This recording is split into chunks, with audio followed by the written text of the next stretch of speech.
Tendemos nuestras manos sobre tu hermano Frank. Padre, aquí está tu hijo, esperando, Señor, recibir de ti tu palabra. Y prepara nuestro corazón, Señor, porque al recibir tu palabra sea una semilla que dé fruto el 100 por uno. Entonces, Padre, te lo estamos pidiendo en el nombre de Jesús, por intercesión de María, nuestra Madre, y en el poder del Espíritu Santo. Amén. Amén. Bueno, muy buenas noches. Le damos la bienvenida pues a todos y también a las personas que se van a unir con nosotros durante la semana y en otros días a través del internet. Bienvenidos todos en el nombre del Señor. Comenzamos Ezequiel el capítulo 20 en el nombre del Padre, del Hijo y del Espíritu Santo.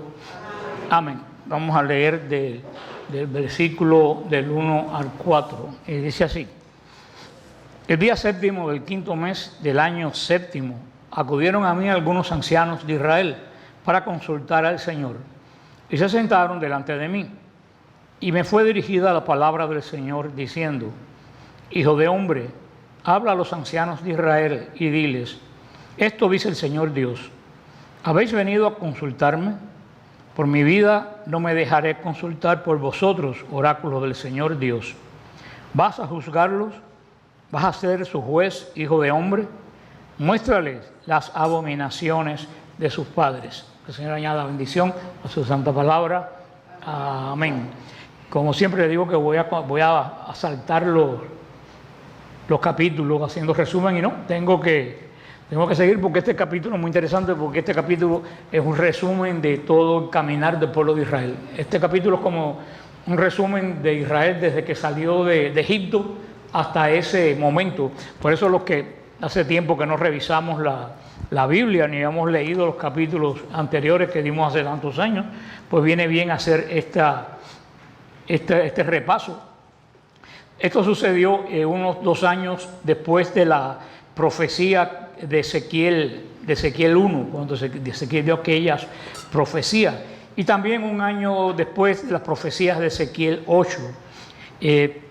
Ya había pasado anteriormente, previamente lo vimos en Ezequiel 14, que los ancianos de Israel en el exilio vinieron a preguntar al Señor a través de Ezequiel, que era un profeta reconocido, y quisieron consultar a ver qué decía el Señor. Como siempre les he dicho, pues al Señor es mejor no hacerle preguntas. Yo casi nunca he visto a alguien que le haga pregunta al Señor que haya salido bien parado.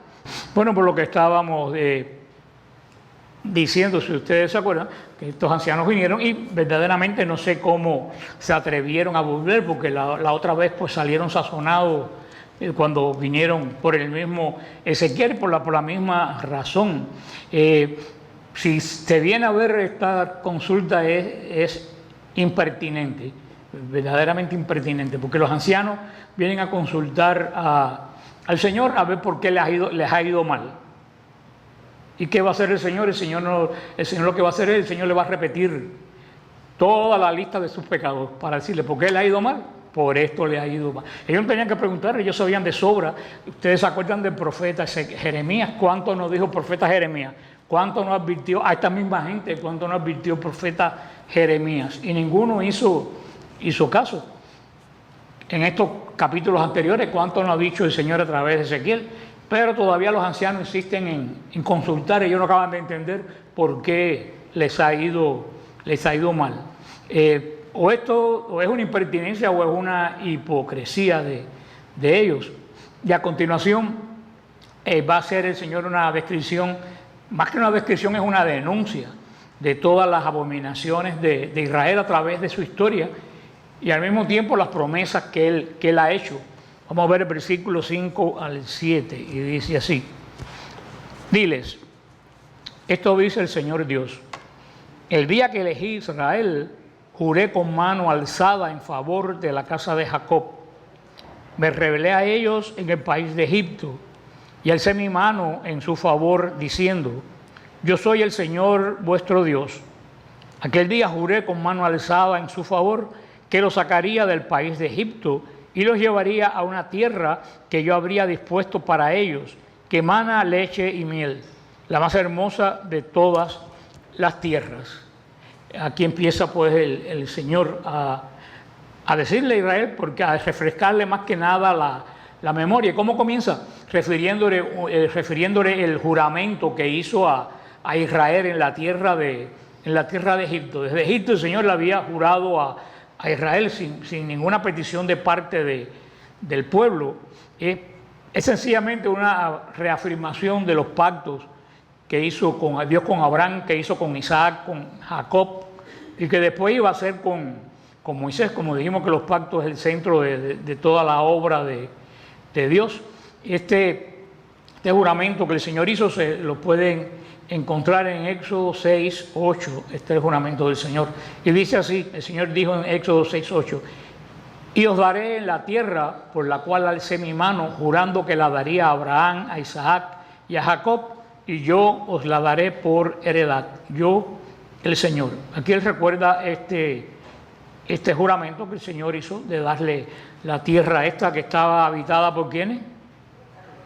Por los cananeos. ¿Y quién eran los cananeos? ¿Los descendientes de quién? De Canaán. ¿Y quién era Canaán? El nieto de ¿quién? De Noé. Alguien por ahí dijo de Josué, ¿no? De Noé, el nieto de Noé. ¿Y por qué habían perdido la tierra los cananitas?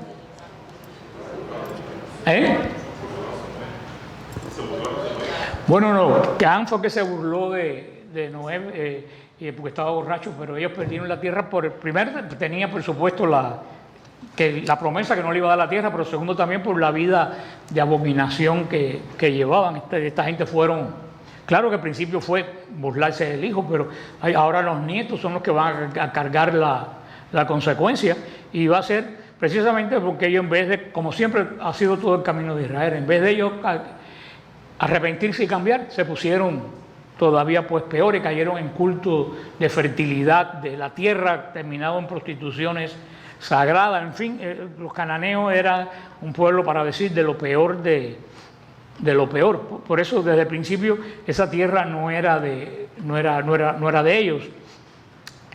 Andan diciendo una cosa rara por ahí que dice que, aunque no viene al caso, pero bueno, siempre aclarar lo que están diciendo algunas personas, que les gusta inventar cosas para que la gente diga, mira cómo sabe, pero en realidad no es la verdad lo que dicen. Dicen ellos que esto que cambió desnudo a su padre quiere decir que tuvo relaciones sexuales con su padre. Eso es un verdadero, en mi vida he oído yo, un disparate semejante a este. Si se viene a ver, según la he visto en la Escritura, esto hay partes del Deuteronomio y todo eso que decir, vio la desnudez del padre, quiere decir que tuvo relaciones con una de las esposas del padre. Así que lo más posible es que este como vio a Noé borracho, a lo mejor acuérdense que ellos tenían varias esposas, todavía no estaba la ley de Moisés, alguien hizo algo parecido a esto. Busquen a ver quién fue, pero no había la ley de Moisés, por lo tanto a lo mejor Can pues lo que hizo en el medio de la fiesta pues tuvo relaciones con una de las esposas de Noé. Esto era lo que pasaba ahí aparentemente, porque hay personas que dicen, bueno, ¿por qué por ver desnudo al padre pues fue el castigo tan grande? Pues aquí tienen el porqué. Porque verdaderamente en esa época no había ley, y como dice San Pablo, si no había ley, no había pecado. Porque cuando comienza el pecado, cuando hay ley, si yo nunca te digo no hagas esto y tú lo haces, yo no te puedo reconvenir porque lo hiciste. ¿Por qué? Porque yo nunca te dije que no lo hiciera. Y por eso es que San Pablo dice que la ley engendró el pecado. Por eso es que San Pablo lo pone de esa forma. Y le dio esta tierra a Israel, les dice la más hermosa de todas las tierras. El que va a Israel en estos tiempos y el que vaya el año que viene, ojalá. Ya hay personas que están llamando para el viaje del año que viene. Y el que vaya pues se dará cuenta que uno dirá cuando ve a Israel, bueno, que esta tierra es la más hermosa de todas la tierra. Hay que tener una fe bastante grande para creerlo. ¿Se acuerdan lo que decía el amigo mío, este judío, que era un incrédulo, que el Señor en vez de darle Babilonia les dio Israel, que nada más que había piedra, que no tienen petróleo, que no tienen agua, que no tienen nada. Pero recuérdense que hace 3.000, 4.000 años atrás, esta no es la Tierra Santa que ellos conocieron. La Tierra Santa, recuérdense, vimos la semana pasada, qué cosas es lo que había, qué animales había en la Tierra Santa. Leones, nada más y nada menos que leones. ¿Quién se puede imaginar que en la Tierra Santa hayan leones? Le dije, y cuando ellos vieron a Jericó desde la montaña, vieron un vergel en Jericó. Aunque todavía Jericó sigue teniendo un poco de vegetación, pero no es algo como para asombrarse, lo cual quiere decir que la tierra, también le vuelvo a repetir lo que dije la semana pasada, Ruth recogía espigas de trigo alrededor de Belén, y en Belén, alrededor de Belén, lo único que quedan son piedras. O sea que esa tierra fue degradándose, primero con los mahometanos y después con los turcos, la acabaron de destruir. Así no fue que el Señor le dio algo que no servía, sino que el hombre fue quien destruyó esa tierra. Dice el Señor que hizo un pacto por medio de juramento, un pacto por medio de juramento, donde solo jura Dios, viene siendo más que nada una promesa. Dios le hace una promesa. Y ¿qué es lo que le dice el Señor? ¿Cómo ustedes me han pagado? Mal. Dice, eché delante de ustedes toda la gente que cometieron abominaciones. Acuérdense que el Señor le dio la orden primero de echar fuera de sí a todos los ídolos de Egipto. No tenían nada que ver con los dioses de Egipto. Tampoco les dijo que sacara a los cananeos. Y ellos no hicieron absolutamente nada, se quedaron ahí. Y en vez de ellos en vez de los cananeos volverse buenos, pues los judíos, los hebreos se volvieron malos. Esa es la historia de siempre. Vamos a ver del 8 al 9, donde dice: pero ellos se rebelaron contra mí y no quisieron escucharme. Ninguno desechó las abominaciones de sus ojos, ni abandonaron los ídolos de Egipto. Entonces pensé derramar mi cólera sobre ellos, desahogar contra ellos mi ira en medio del país de Egipto. Pero obré de otro modo en atención a mi nombre, para que no fuera profanado a la vista de las naciones, en medio de las cuales estaban y entre las que yo me había revelado a ellos, para sacarlos del país de Egipto. Sigue diciendo el Señor, que le dice el Señor a esta gente, inclusive cuando estaban en medio de Egipto, ustedes no me escucharon. ¿Por qué no me escucharon? Dice el Señor, porque estando en Egipto no dejaron los ídolos egipcios. Estando en Egipto se quedaron con los ídolos.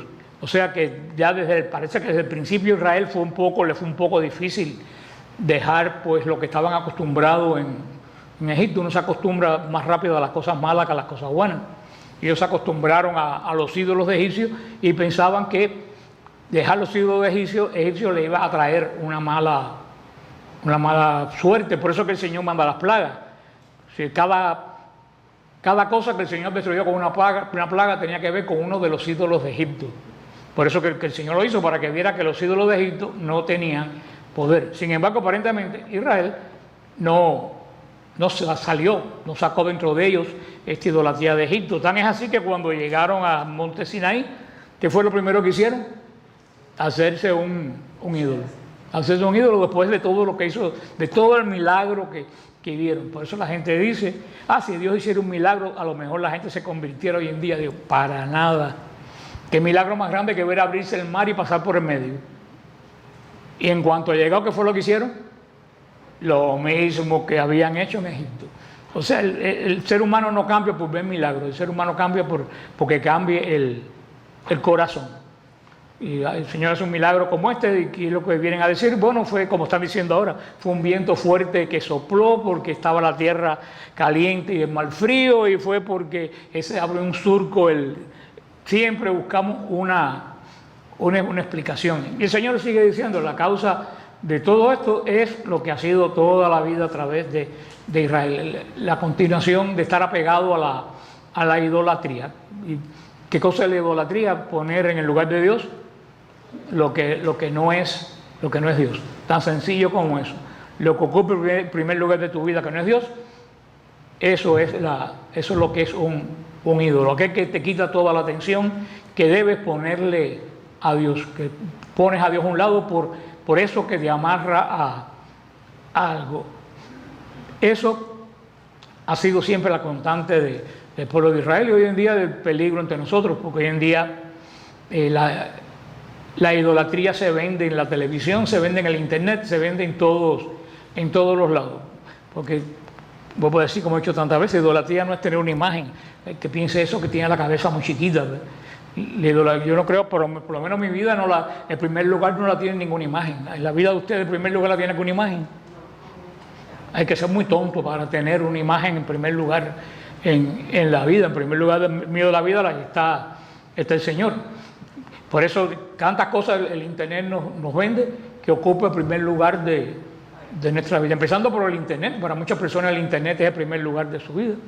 Hay personas que viven de Facebook. Hay psiquiatras ya que se dedican a desprogramar personas adictas al Facebook. ¿Y qué cosa no es una adicción? Una adicción es amarrarse a un ídolo. Una adicción es amarrarse a algo que no es Dios. Una adicción es que algo que no es Dios es lo que controla tu vida.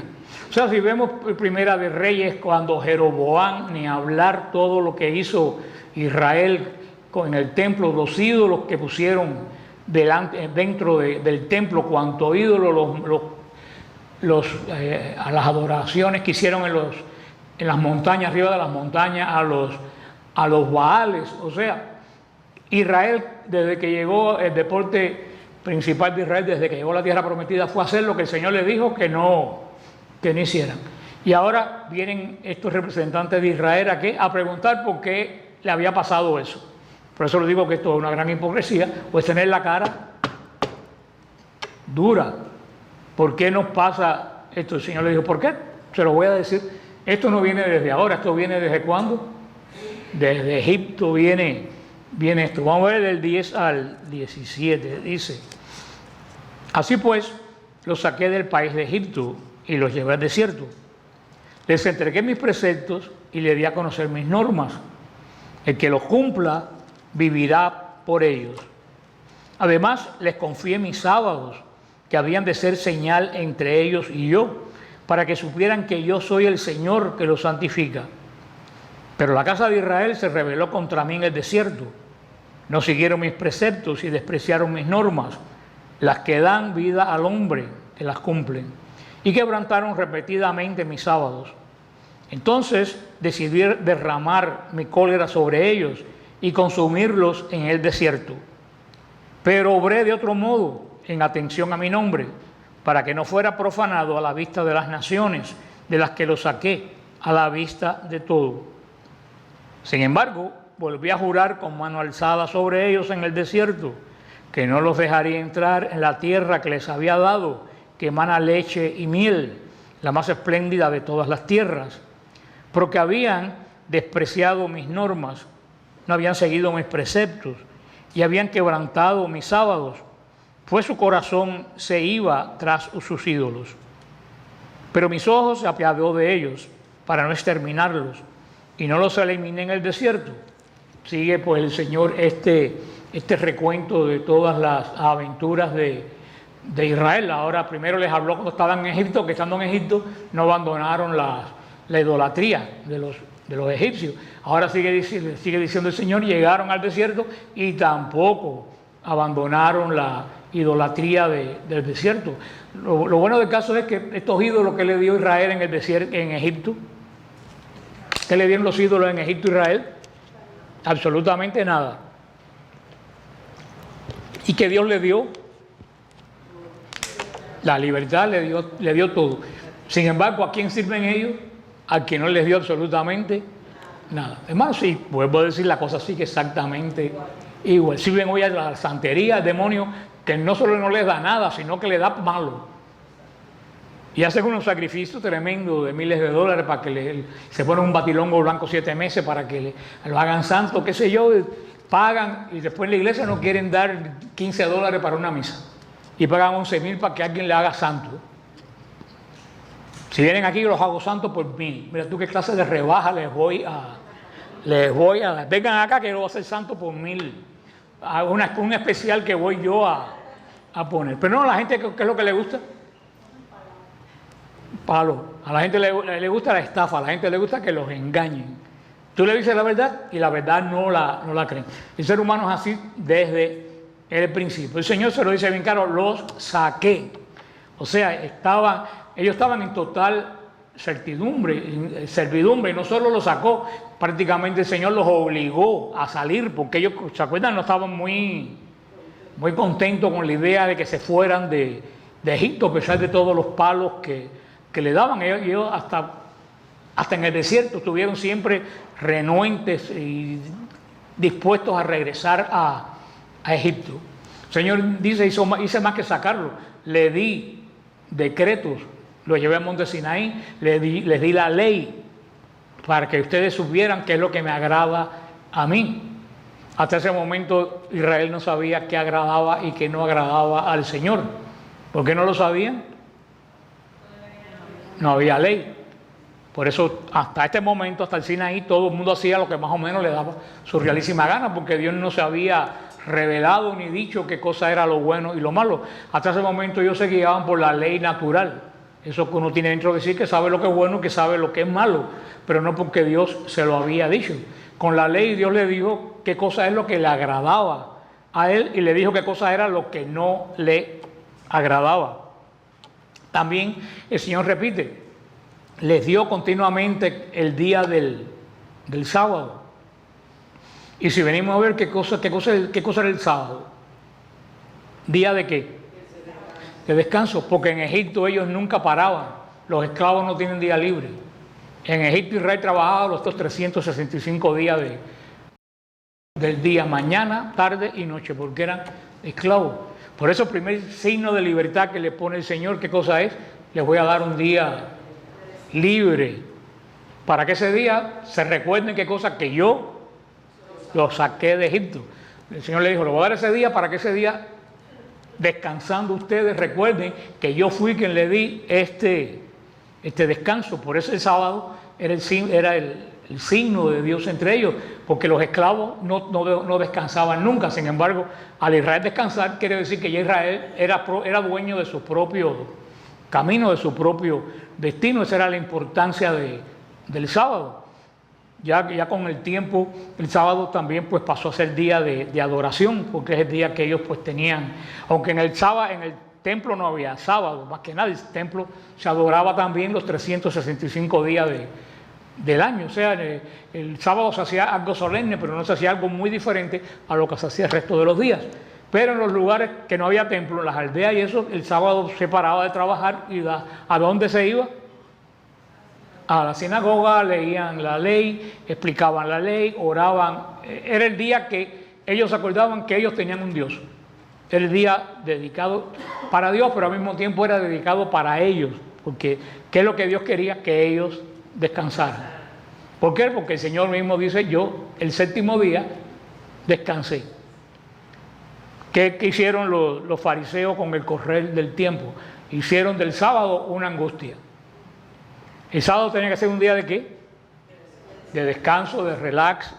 Entonces, con todos el Señor dio 10 leyes, los 10 mandamientos. Los fariseos hicieron 613, que la cumplen hasta hoy. ¿Qué hicieron con esas 613 leyes? Enredar lo que Dios había dado extremadamente simple. ¿Qué le dijo el Señor el sábado? No trabaje. Pero ahora empezó. ¿Y qué cosa es trabajo? Bueno, pues trabajo no es solo arar la tierra, trabajo es cortar leña. Eso es, aunque la leña sea para ti, para calentarte, eso es trabajo. Y después, ¿y qué es trabajo? Sacar agua del pozo es trabajo porque estás haciendo algo. ¿El Señor dijo eso? No, el Señor dijo, descansa. Si tú tienes que hacer algo para ti, porque es imprescindible que tú lo hagas, bueno, pues lo haces, pero no estás haciendo un trabajo para alguien, estás haciendo algo para ti. Y después siguió hasta el punto que lo que es el sábado hoy en Israel, que los que han ido a Israel tan sábado se dan cuenta que el sábado en Israel, que más o menos como en la época de Cristo, es una verdadera angustia. Los judíos viven angustiados porque tienen tantas cosas que tienen que vigilar que no lo hagan, que el día de descanso se convierte en un agobio. Porque siguieron elaborando, y ya por último, prender la electricidad, prender el switch de la electricidad, para ellos eso es trabajo. apretar el botón del ascensor, para ellos eso es trabajo. Porque ahora ellos llegaron a la conclusión que todo lo que genera energía es trabajo. Entonces se complicaron. Ustedes, los que han ido al Shabbat, que han estado en la parte judía, saben que en el Shabbat un ascensor dice ascensor del Shabbat. Hay 3 o 4 que no dicen nada, hay uno que dice ascensor de Shabbat, y pobre de que se monte ahí. Porque hace el ascensor de Shabbat, aunque no lo aprieten, va parando piso por piso. ¿Quiénes se montan ahí? Los judíos. ¿Por qué se montan ahí? Porque está programado y ellos no tienen que apretar nada. Él para, da tiempo suficiente que la gente salga, que la gente va al otro piso, abre, da tiempo suficiente, aunque no haya nadie. Porque ellos no pueden apretar el botón del ascensor. Ustedes le echan cuenta lo que le pasó al padre Artemio, aquella vez que lo llamaron a aquella judía para que fuera, que andaba por la ciudad vieja de Jerusalén una noche de un viernes, y él se asombró que lo llamaran, y era cuando entró a la casa para que, como él era cura, que era cristiano, para que le encendiera la luz del baño. Porque, no, de verdad, yo pensé ustedes sabían el cuento, pues yo lo he hecho aquí varias veces. El padre Artemio estaba con unos peregrinos caminando por la ciudad vieja, y vinieron una señora judía.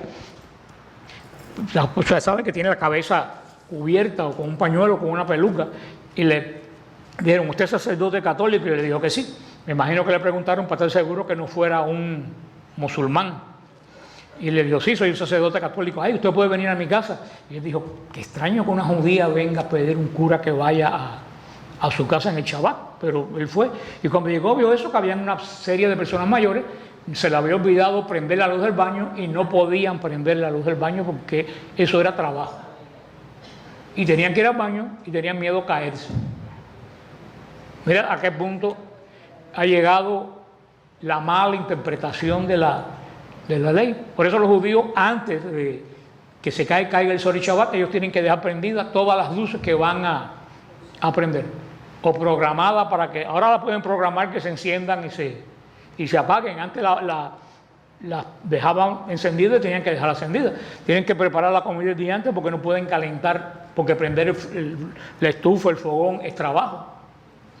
En un hotel que estuvimos en Israel habían botado a una muchacha rusa que trabajaba en la cocina porque alguien de los turistas le pidió que le calentara la leche del niño, y ella encendió el fogón del hotel, y hay inspectores que pasan tocando las hornillas y vieron que estaba caliente y botaron a la muchacha. O sea, ahora el día del sábado, ¿qué ha pasado a ser? Una verdadera tragedia. No hay transporte, no puedes coger transporte, no puedes caminar tantos. Eso es lo que el Señor le pidió en Egipto, ¿no? Que tuvieran un día y descansaran, porque ya no eran esclavos, y se acordaran ¿de quién? De Él. Eso para que tú veas cómo la gente se complica la existencia. Y nosotros también nos las complicamos, no se crean. A veces que el Señor nos da las cosas simples en la iglesia y nosotros las enredamos más todavía. Pues sigue diciendo, por eso que él insiste tanto en el sábado, porque el sábado era la señal de que ellos no eran esclavos. Y el Señor dice una frase muy interesante, dice: su corazón se iba tras los ídolos.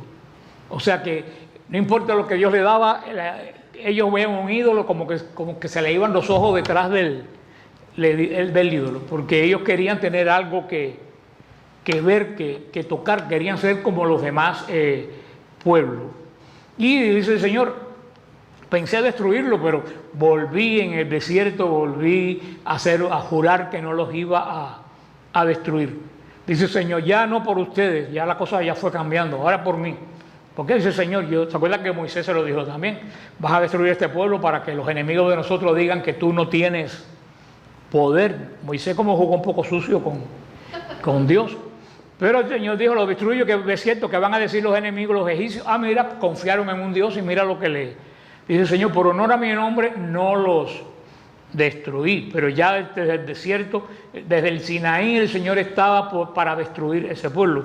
Ahora el 18 al 20 dice: entonces dije a sus hijos en el desierto: no sigáis los preceptos de vuestros padres, no guardéis sus normas, ni os contaminéis con sus ídolos. Yo soy el Señor vuestro Dios. Sigan mis preceptos, guarden mis normas y cúmplanlas. Santifiquen mis sábados para que sea señal entre ustedes y yo, y se sepa que yo soy el Señor vuestro Dios. Sigue el Señor insistiendo en la importancia del sábado. La generación que nació, la generación que vino de Egipto, la primera generación que fue libre de Egipto, no confió ni obedeció a Dios como tenía que hacer. ¿Y qué hizo el Señor? Cuando esa generación se murió, hablaba pensando en Dios como si fuera un humano, ¿no? Para poder entender.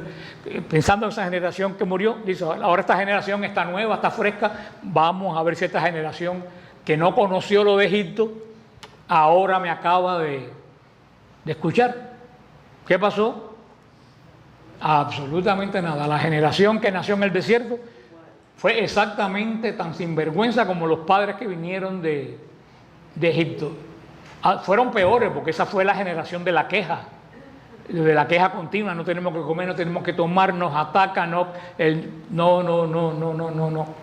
Y el Señor se lo dice a esta generación nacida y criada en el desierto, una generación que nunca conoció a Egipto, una generación que no tiene nada que ver con Egipto. Le dice, pero ¿por qué no guardan mis preceptos? ¿Por qué no ponen mis obras? Si están guardando las obras de otras personas, cumplan las obras que yo les doy, por lo menos trataron. Absolutamente. Por eso que el Señor dice, este es un pueblo de cerviz. La cerviz es donde se le pone yugo al buey. La cerviz es donde tiene que bajarle el yugo para ponerle al buey. Por supuesto, cuando le bajan la cabeza al buey para ponerle yugo, los bueyes no quieren bajarla. Cuesta mucho trabajo, por eso el Señor dice que a ellos les cuesta trabajo, como los bueyes, bajar la cerviz. Vamos a ver del 21 al 24. Y dice, pero también los hijos se rebelaron contra mí. No siguieron mis preceptos ni guardaron mis normas que dan vida al hombre que las cumple. Y quebrantaron mis sábados. Entonces decidí derramar mi cólera sobre ellos y desahogar mi ira contra ellos en el desierto. Pero aparté mi mano y obré de otro modo en atención a mi nombre, para que no fuera profanado a la vista de las naciones, de las que los saqué a la vista de todos. De nuevo volví a jurar con mano alzada sobre ellos en el desierto, que los dispersaría entre las naciones, que los esparciría entre los pueblos, porque no habían cumplido mis normas, habían rechazado mis preceptos, habían quebrantado mis sábados y habían puesto sus ojos en los ídolos de sus padres. Es más o menos lo que acabamos de hablar ahora. Esta generación se comportó exactamente igual que se comportaron los padres de ellos. Y el Señor dice, levanté mi mano, los iba a desaparecer, y ¿qué hice? Volví a tener paciencia. ¿Cómo se llama eso? Esa es la misericordia de Dios. La misericordia de Dios no es que Dios es un abuelo que está medio oído, que no sabe lo que pasa. La misericordia de Dios es que sabe lo que pasa, pero cuando la ira de él, que es justa, te va a destruir, ¿qué hace él? Espera un poco a ver si tú... Pero eso no quita para cuando el Señor dijo se acabó Israel, más nunca apareció en el mapa. Porque la misericordia de Dios tiene un límite, no se puede abusar, y es lo que está pasando hoy. Hoy en día la gente está abusando de la misericordia de Dios porque no pasa nada. Y eso mismo decían los israelitas, total, si hasta ahora no ha pasado nada, y mira que hemos hecho en 600 años, mira que hemos hecho desastre y no pasó nada, vamos a seguir, si ahora no pasa nada. ¿Y qué pasó? Pasó. ¿Qué decía Jeremías? Vienen los babilonios. ¿Y qué decían ellos? Ese viejo siempre está hablando de tragedia. Y Jeremías, mira que vienen los babilonios. Y ellos, ¿pero qué va si todo está muy bien? ¿Y qué pasó? Llegaron los babilonios y no dejaron piedra sobre piedra. ¿Y después de quién es la culpa? De Dios es la culpa. Eso es lo que estamos viendo nosotros. Aquí es lo que el Señor ha repetido, y vuelvo para que quede claro, esa es la insistencia del Señor del sábado, porque lo que diferenciaba a Israel de los otros pueblos era el sábado. Los otros pueblos no descansaban un día, los otros pueblos trabajaban continuamente. El cristianismo fue el que introdujo en el mundo la norma de descansar cada cierto tiempo, eso se lo debe al cristianismo. en los países budistas, en los países no hay día de descanso, ni siquiera los musulmanes tienen un día de descanso. Los musulmanes van el viernes a la mezquita, pero no tienen obligación de ir a la mezquita. Y el viernes no tienen obligación de dejar de trabajar. Ellos abren sus negocios viernes como quiera. Habrá algunos que no lo abran porque se ha contaminado de lo que ve hacer a los judíos, a los cristianos. Pero ellos no tienen ninguna obligación. Ellos pueden trabajar el viernes como cualquier día. Y en un país budista, en un país hinduista, ellos no descansan ningún día. Nosotros somos los que implantamos en el mundo el día de descanso semanal para las personas que trabajan. Por eso que ese era el signo de Israel que lo diferenciaba de otros pueblos. Los otros pueblos no descansaban, el pueblo de Israel descansaba. ¿Por qué el pueblo de Israel descansaba? Porque Dios descansó. Entonces, ¿qué celebraban ellos el sábado? El descanso de Dios. El día que el Señor entró en su descanso. Pero que el Señor entró en su descanso no quiere decir que el Señor estaba tan cansado que en el cielo se sentó. El descanso de Dios quiere decir que Dios terminó de crear. Dios ya terminó de crear, ya todo estaba hecho, ahora puede, ¿qué cosa? Tranquilidad, porque ya no tiene más nada. Eso es lo que le decía al hombre. Ya tú hiciste en la semana todo lo que tenías que hacer. Ahora, ¿qué cosa? Relájate. Hermano, eso también nos lo dice a nosotros. Hoy en día, el domingo y el sábado se han vuelto días que ya nadie descansa. Ellen White, la fundadora de los adventistas, en su libro América en la Profecía, por eso que es una falsa profeta. Ella dijo en el siglo XIX que en el siglo XX iban a obligar a la gente a guardar el domingo. Que el que no descansara el domingo en el siglo XX los iban a matar. ¿Y qué pasó? No, pusieron trabajo el domingo. En el siglo XX es cuando empezaron los malls. Hasta el siglo XX se descansaba el domingo. ¿Cuándo se dejó de descansar el domingo? Cuando empezó el problema de los malls. Los malls no cerraban ningún día. Ahora ustedes van a la tienda del downtown, los domingos están todas cerradas. Van a los pueblecitos de la Florida y a los pueblos del centro de los Estados Unidos, el domingo todo está cerrado. ¿Quién fue quien implantó esa moda de comprar y todo eso? El concepto de los malls. Ahí fue cuando empezó el concepto de que hay que trabajar como a los paganos, los 7 días de la semana. Eso empezó a mediados del siglo XX, o sea que Ellen White fue una falsa profeta, porque en vez de hacer obligatorio el domingo, ¿qué es lo que hicieron? Quitaron el domingo. Y ahora, como lo dijo el padre Groeschel, que uno de los mejores sermones, nos hemos olvidado hace como 40 años que lo dijo, que todo el mundo lo debía oír el sermón del padre Groeschel sobre el domingo. Él lo dijo, ahora ya nosotros ni descansamos el domingo. El padre Groeschel lo decía, cuando él era pequeño, dice, nosotros nos levantábamos el domingo, la familia hacía un desayuno, todo el mundo se ponía las mejores ropas que tenían, todos íbamos a la iglesia, y después ¿qué hacíamos? Íbamos a casa de los abuelos, almorzábamos en casa de los abuelos, íbamos a un parque. Eso era el domingo. Dice el padre Groeschel, ¿qué cosa es el domingo ahora? Te levantas, te pones los trapos que no te pusiste toda la semana, te pones a lavar el carro, y si te acuerdas, coges la cartera con la ropa que tienes puesta y te vas a misa. En el caso que te acuerdes, que no es el caso de la mayoría. O sea, en vez del domingo hacer un día de descanso, ¿qué es lo que hacemos? Un día de más trabajo, porque lo que tenemos que hacer en la semana, ¿qué decimos? Lo hago fin de semana. Yo fin de semana no hago nada, yo todo lo que tengo que hacer lo hago de lunes, es más, el domingo yo no doy ni charla.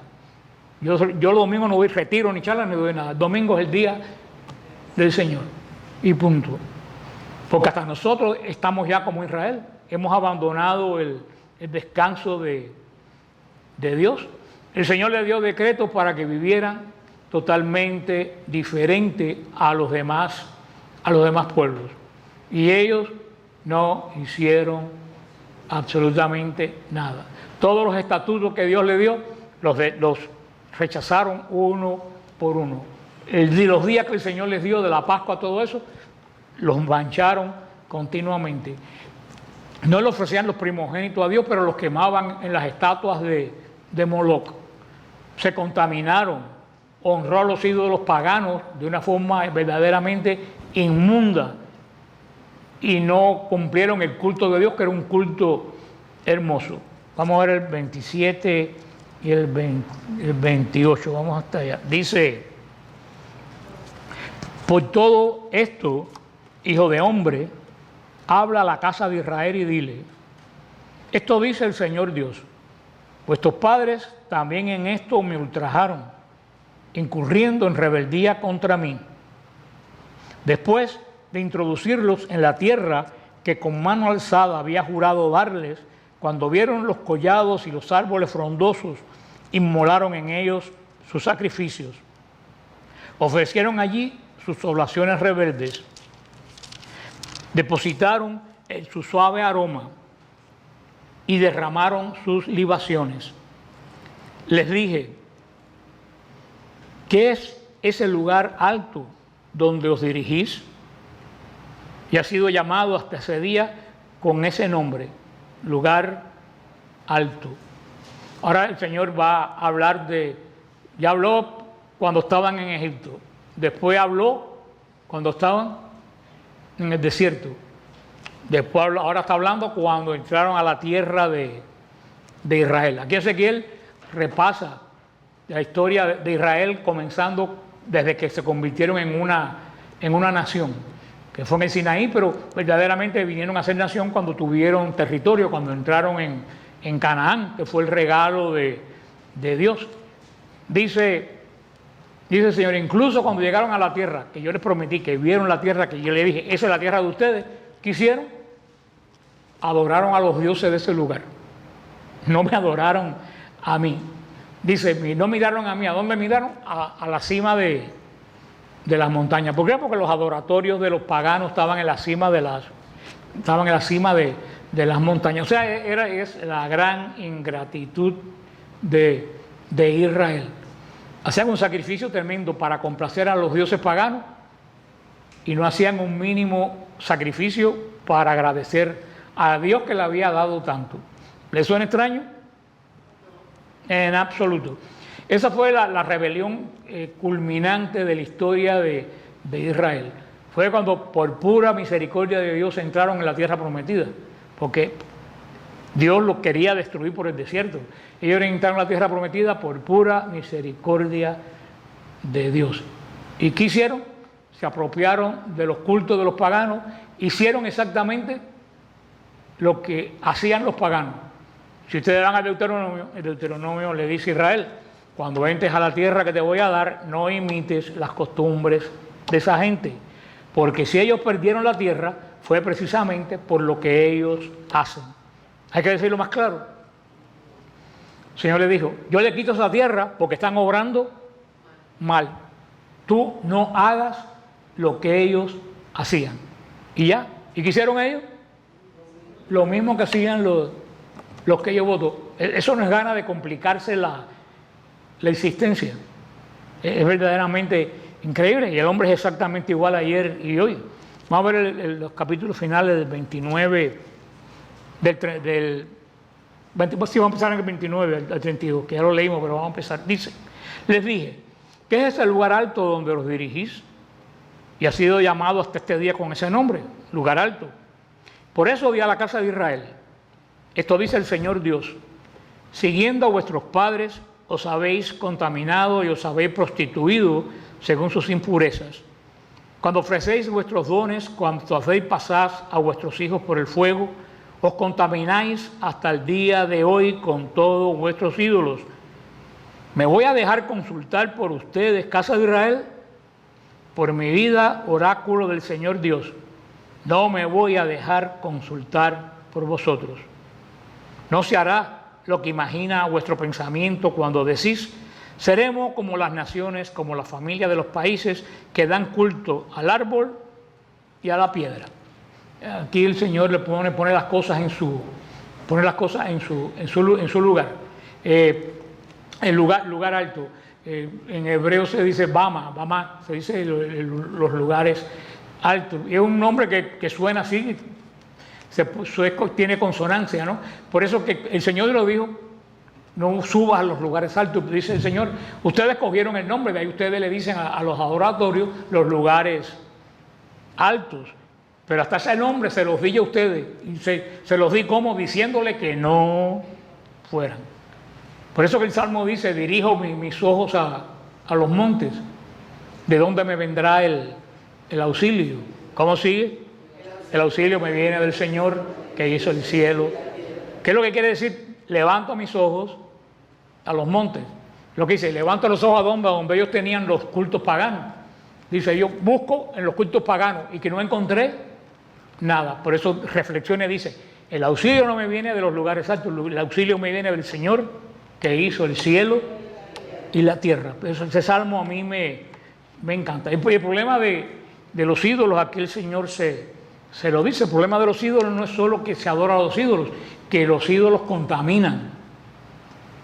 Los ídolos son tremendamente contaminantes. Cuando tú tienes un ídolo, ese ídolo te roba todo el tiempo. Ese ídolo quiere que todo lo que tú hagas y todo lo que tú pienses sea alrededor de eso que te tiene a ti dominado. Y eso es lo que constituye un vicio. Pues ya tú no te dominas tú, a ti te domina algo externo. Y usualmente cuando te domina por la contaminación.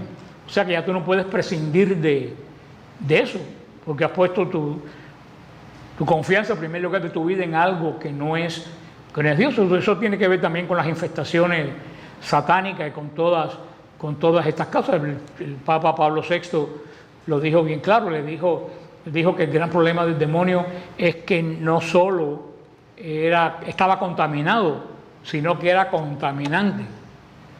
Y eso Pablo VI habló mucho del demonio y lo dejó bien claro. Dice, no solo él está contaminado hasta los tétanos, también ¿qué cosa es? Contaminante. El demonio es malo, pero él no se conforma con ser malo. El demonio quiere que pues, donde quiera que él pase, todo el mundo se vuelva tan malo como él. Y ahora que al final viene las promesas de restauración. Hasta aquí, ¿qué cosa ha hablado el Señor? El Señor, vinieron estos viejos a consultar al Señor y salieron, como dice el dicho, como ovejas trasquiladas. Ellos vinieron hipócritamente, ay Señor, ¿por qué nos va tan mal? Y el Señor dice, te lo voy a decir. Y empezó ¿desde dónde? Desde Egipto. Dice, mira, tienes aquí porque les ha ido mal. Les ha ido mal no por mí, les ha ido mal por ustedes, precisamente por ustedes. Y esta había sido la primera deportación. Todavía quedaba en Jerusalén gente por deportar. Se recuerdan que se llevaron primero un pequeño grupo de personas especializadas de los nobles, pero la mayoría todavía quedó en Jerusalén, en Judea. Se recuerdan que el templo siguió funcionando con lo que pudieron. Pusieron un gobierno provisional a los babilonios, la ciudad siguió funcionando, y se llevaron el primer grupo. ¿Y qué hizo el grupo que se quedó? Dijo, los que fueron primero fueron los malos, ya nosotros no tenemos nada que temer. ¿Y qué hicieron? Se cambiaron, se pusieron peor que los que se llevaron. O sea, ¿qué más? ¿Qué más? Los malos se lo llevaron, nosotros los buenos nos quedamos. Y era al revés, los malos que se habían quedado. Por eso que lo que sufrieron la gente del segundo grupo fue mucho peor que lo que sufrió el grupo de Ezequiel. Pero con todas estas catástrofes, el Señor siempre ha hablado a través de los profetas de restauración. El Señor no se queda en la catástrofe, él siempre termina poniendo una nota de restauración. Y eso pasó con la cruz. La cruz pensaron que era la catástrofe más grande, que era el final, y no fue el final, fue el comienzo, porque hubo una restauración en la resurrección de Jesús y el establecimiento del nuevo pacto. Ahora el Señor aquí habla de la restauración y dice en el versículo 33, por mi vida, oráculo del Señor Dios, con mano fuerte y brazo extendido, derramando mi cólera, reinaré sobre ustedes. Con mano fuerte y brazo extendido, derramando mi cólera, os sacaré de entre las naciones y os reuniré de los pueblos donde estáis dispersos. Os llevaré al desierto de las naciones y me querellaré allí contra vosotros cara a cara, como me querellé contra vuestros padres en el desierto del país de Egipto. Así me querellaré contra todos, oráculos del Señor Dios. Os haré pasar bajo mi cayado y os conduciré bajo el yugo de mi alianza. Separaré de entre vosotros a los que son rebeldes y me son infieles, los expulsaré del país que habitan. No entrarán en la tierra de Israel y sabréis que yo soy el Señor. Y a vosotros, casa de Israel, esto dice el Señor Dios: siga cada uno a sus ídolos y sírvanlos, pero después no dejaréis de escucharme. No volveréis a profanar la santidad de mi nombre con vuestras ofrendas y con vuestros ídolos. En mi monte santo, en el monte excelso de Israel, me servirá toda la casa de Israel, oráculo del Señor Dios, toda reunida en esta tierra. Allí los aceptaré y exigiré vuestras ofrendas y las primicias de vuestros dones. Todo lo que me consagréis, os aceptaré como suave aroma cuando os saqué de las naciones y os reuní de los países en que estabais dispersos, y mostraré en vosotros mi santidad a la vista de las naciones. Y sabréis que yo soy el Señor, cuando os introduzca en el territorio de Israel, en la tierra que con mano alzada juré dar a vuestros padres. Allí recordaréis vuestros caminos y todas las obras con las que os habíais contaminado, y resultaréis desagradable a vosotros mismos por todas las maldades que cometisteis. Y sabréis que yo soy el Señor cuando actúe con vosotros en atención a mi nombre y no según a vuestros malos caminos y el horror de vuestras obras perversas. Casa de Israel, oráculo del Señor Dios. Aquí el Señor da esta promesa de esta restauración. El oficio del profeta es dar palo cuando la gente cree que la cosa está bien y consolar cuando la gente piensa que está mal. El profeta no da palo sobre palo. El profeta primero anuncia y después, ¿qué es lo que hace? Consuela. Porque así es el corazón del Señor. Pero el Señor aquí lo que dice, para acabé con los malos que saqué de Egipto. ¿Dónde acabé con los malos que saqué de Egipto? ¿Dónde el Señor exterminó a los malos que sacó de Egipto? En el desierto. ¿Se acuerdan de que le dijo? Ustedes no van a entrar a la tierra prometida hasta el último de los que salió de Egipto no se haya muerto. Por eso es que estuvieron 40 años dando vueltas por el desierto. Porque el Señor dijo, ninguno que salió de Egipto va a entrar a la tierra prometida. Porque todos los que salieron de Egipto estaban contaminados. ¿Quién es el único que estuvo en el desierto y entró en la tierra prometida? Que salió de Egipto y entró en la tierra prometida. Josué y Caleb. Pero sobre todo Josué, porque Josué es de los únicos que entraron, esos dos de los que salieron de Egipto, porque fueron los únicos dos que confiaron en el Señor. Cuando mandaron a Josué y a Caleb a chequear Jericó, y otro grupo de 12 los mandaron a ver cómo, fueron como la avanzada antes de llegar a Jericó, para ver la táctica, cómo tomaban a Jericó. Los otros 10 regresaron diciendo que Jericó era inexpugnable, que habían unos gigantes, que los habitantes de Jericó eran gigantes, que las murallas no había quien las tumbara. ¿Y qué propusieron? Virar para Egipto. Vámonos para Egipto porque ahí no hay quien pase. ¿Y qué dijo Josué y Caleb? Ni hay gigantes, ni las murallas son tan grandes. Si el Señor nos lo prometió, el Señor nos lo va a dar. Y todos los demás se murieron y ellos dos entraron a la tierra prometida, porque fueron los únicos que confiaron en la promesa de Dios. Entra en la promesa de Dios el único que confía en ellas. Esos son los que entran en la promesa de Dios. Pero el Señor aquí les dice, para limpiar la gente que se había contaminado en Egipto, ¿los llevé a dónde? Al desierto. Los hice caminar 40 años por el desierto, ¿para qué? Para que se murieran todos los que estaban contaminados. Y una nueva generación, que muchos no estaban ni circuncidados, entraran en la tierra prometida. Dice el Señor, como yo limpié los malos en el desierto, ahora voy a limpiar los malos, ¿dónde? ¿En dónde va a limpiar, dice el Señor, ahora los malos?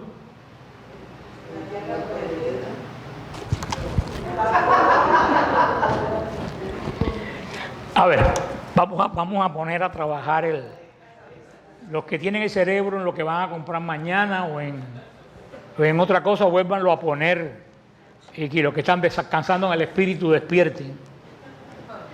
El Señor hace una comparación. El Señor dice, yo los saqué de Egipto, ustedes dan un saco de sinvergüenza, ¿a dónde los llevé? Al desierto. ¿Qué hice en el desierto? Los purifiqué. A todo que no servía esperé que se murieran. Dice el Señor, ahora voy a hacer exactamente lo mismo con esta generación de sinvergüenza. ¿A dónde los va a llevar? A Babilonia. Que era la tierra prometida, si lo sacaron de la tierra prometida. Ustedes no ven el paralelo. Salieron de Egipto y ¿qué cosas eran? Sin vergüenza. El Señor dijo, no les voy a dar la tierra. Van a entrar en un proceso de ¿qué? De purificación. ¿Y cuál es el proceso de purificación? Que los que salieron llenos de malas mañas de Egipto se murieron. Ahora volvieron al estado que estaban en Egipto peor. Y dice el Señor, voy a hacer lo mismo que hice con los padres de ustedes. A los padres de ustedes los llevé al desierto. Ahora ustedes los voy a llevar ¿a dónde? A Babilonia. Y en Babilonia voy a hacer lo mismo que hice con los padres de ustedes en el desierto. 70 años se cree que es la edad que vive una generación. Y eso fue el exilio babilónico. ¿Qué hizo el Señor? Se llevó todos esos sinvergüenzas a Babilonia y esperó que todos se murieran en Babilonia. Entonces fue cuando Ciro dio el permiso de regresar a Israel. ¿Regresaron todos? No, todos los sinvergüenzas se quedaron en Babilonia. ¿Por qué? Los que llegaron de Israel y se acomodaron, los que adoraban ídolos en Jerusalén. ¿Qué creen que hicieron? ¿Qué creen ustedes que hicieron cuando llegaron a Babilonia? Muchachos, como un ratón que lo llevaran a una dulcería. Los idólatras en Israel, que era una tierra de Dios, cuando llegaron a una tierra de ídolos se volvieron como locos. Inmediatamente, ¿qué hicieron? Adoptaron todas las costumbres de los babilonios. Estaban como en un mall, aceptaron todo, estaban en el paraíso, todo lo que... Y cuando llegó la hora de regresar, no tenían ningún interés en regresar. ¿Quiénes regresaron? Los que todavía quedaban fieles a Dios. Esa fue la generación que volvió del desierto, tal como la generación que volvió del exilio, tal como la generación que salió del desierto. Y el Señor dice, no van a volver otra vez a caer en idolatría. Y fue así. Israel no volvió a caer en idolatría. Ahí se curaron de espanto. A partir de ahí no hay señales de que Israel haya caído en idolatría.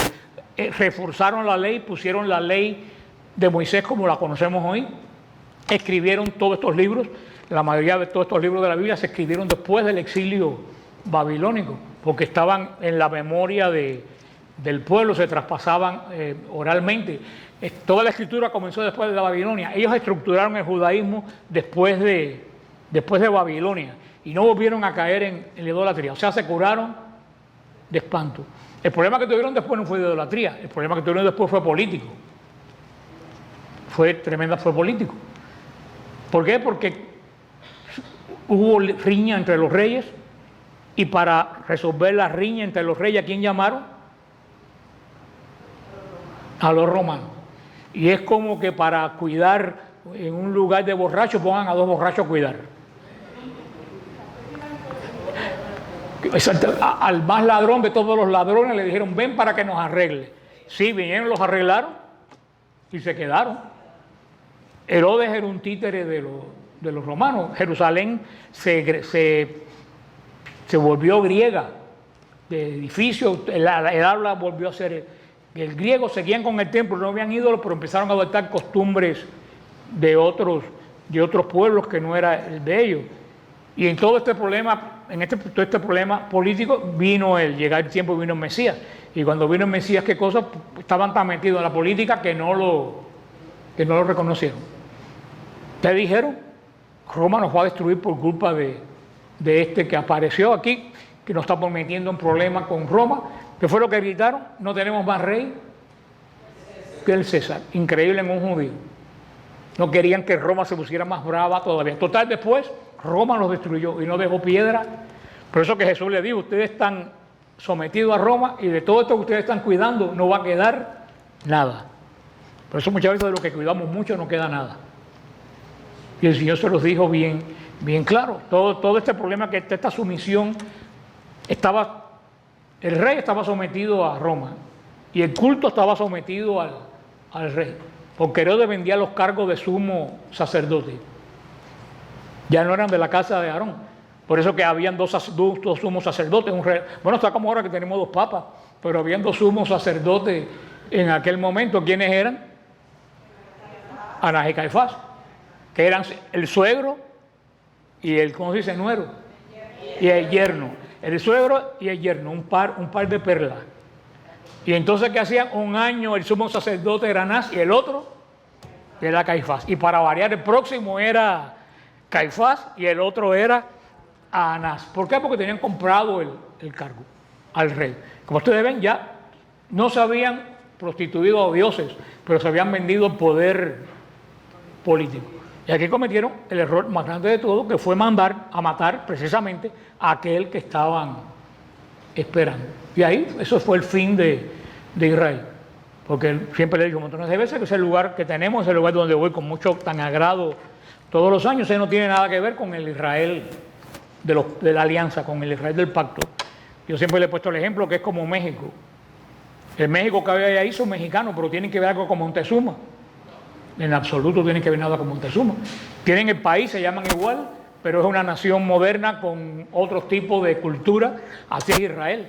Están en el mismo lugar, tienen el mismo nombre, pero el Israel de hoy prácticamente no tiene conexión con el Israel de la época de Cristo. Solamente que están ahí algunos de sus descendientes. Como en México habrán todavía descendientes de aquella gente todavía, pero ya con otra mentalidad, con otra cultura. El Israel del pacto, el Israel de Cristo se acabó cuando Cristo murió en la cruz.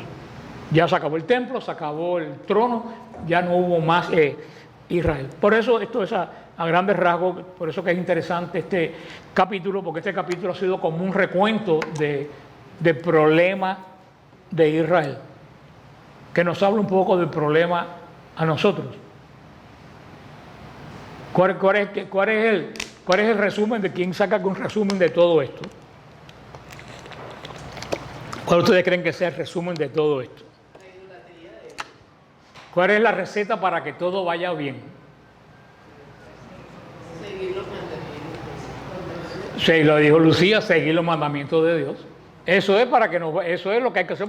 Este es el resumen de esto. Si tú quieres que las cosas te vayan bien, no te hagas ídolos. Tú quieres que las cosas te vayan bien, obedece al Señor. ¿Y es tan difícil de obedecer al Señor? ¿Cuántas leyes dejó el Señor? No, dejó 2. Amar a Dios sobre todas las cosas y al prójimo como a ti mismo. Dice Jesús, ahí se resume la ley y los profetas. El Señor dejó 2 leyes, ni siquiera las 10 del mandamiento. Con esas 2 leyes se resumen que son los 10 mandamientos. 3 mandamientos es la relación del hombre con Dios y 7 mandamientos es la relación del hombre con el hombre. ¿Y qué dice Jesús? Igual. Primero, cuida tu relación con Dios, amarás al Señor. Y segundo, cuida tu relación con el hombre. ¿Cuál es la relación? ¿Cuál es el mandamiento de rey para Dios?